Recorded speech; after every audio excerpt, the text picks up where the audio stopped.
Think about a game that you have played for 9 years. Forget about playing it consecutively. Think about like maybe on and off, but for 9 years? You know how long 9 years is? 21? You stupid. Now look at this shit. Bro went from a skinny ass Korean dude in a hospital to a buff ass barbarian Kratos with a suntan and no armor looking motherfucker. Like the tattoos, the fucking muscles. Everything is totally changed for this dude. He finds out pretty quickly that if the NPCs find out if you're fake or if you're not like part of the game, then you're getting clapped immediately.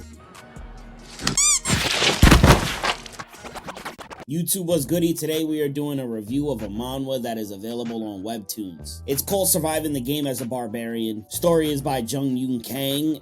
Adaptation, whatever that means, is by Han Tae-soo. You guys ever get bored of playing the same type of video games? It's like the same storyline, same action, same gameplay, and you have to like sift through a whole bunch of games. You have to find like the one that stands out, and you're looking for that new. It's like when I'm sifting through all the porn vids to find the one to get the job done.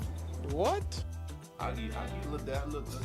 That is what this manhwa is about. The main character is tired of playing that same old video game, and he runs into a new download called Dungeons and Stone. It's a standoutish RPG. You get to obviously customize your own character. They got wizards and mages, barbarians, hunters, knights, all that shit. The cool thing about this is that when you die in a game, you have to start all the way over, which is kind of like rare for an RPG. One thing I like about this is that it swaps between the actual artwork of the manhwa and the actual artwork of the video game, which I haven't seen this before, but it's pretty cool. It's like that over the camera shot that you would see in like a Legend of Zelda for like Super Nintendo. Now here's where it gets crazy. Remember what I said before, it's an RPG. When you die in the game, you have to start all over. This shit was so difficult that the main character spent 9 years to master the fucking game. Really, nigga? Yes, 9 years. You fucking heard me. And when your boy gets to the end, he gets to like this last dungeon and he ends up getting sucked into the game. Now, I want you guys to think about this for a second. Think about a game that you have played for 9 years. Forget about playing it consecutively. Think about like maybe on and off, but for 9 years? You know how long 9 years is? 21? You stupid. I can't think of any game outside of maybe Smash Brothers or Gears of War that I have played on and off for 9 years. If I got sucked into a Smash Brothers game, I'm dominating. Yeah.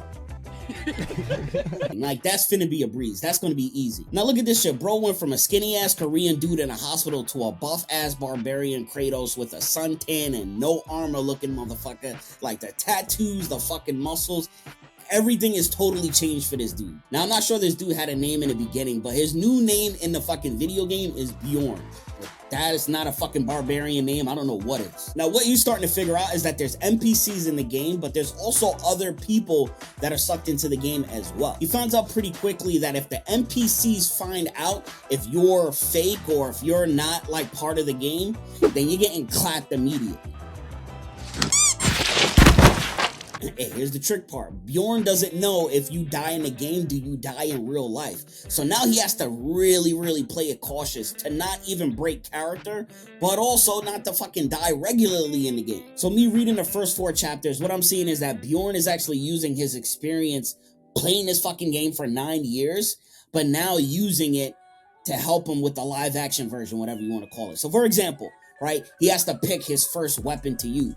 When he was playing the game, he had a barbarian, and he was like, yo, I'm gonna use a fucking sword, or I'm gonna use an axe, but he was getting his ass washed. And what he realizes is that the barbarians have crazy strength already out the gate, but their defense is trash. Again, they're half butt naked, they got no armor. So he said, you know what? I'm gonna pick a shield this time, which that sounds logical. So now he's using his fucking real experience playing the game to help him with the live action.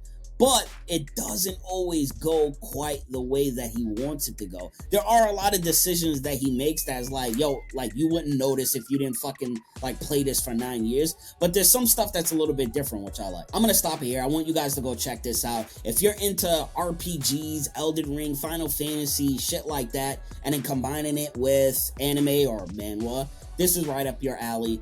There's a lot of cool characters that we're introduced to, mages, knights, all of that shit. We actually get to see like a female version of Bjorn. Basically fucking tits and muscle combo. Let me see that again. I didn't get a good look at that. And that's it. This project is solid. It is available on Webtoons. Guys, if you like this video, make sure you comment and subscribe to the YouTube channel. Subscribe to Patreon if you've been thinking about creating comics, manga, whatever it is. There's a lot of creatives that I interview that have exclusive content on my Patreon, as well as all of the stuff that I have on my YouTube channel and my podcast on Apple and Spotify. And other than that, follow me on all my social media platforms, and I'll catch you guys later. Deuces.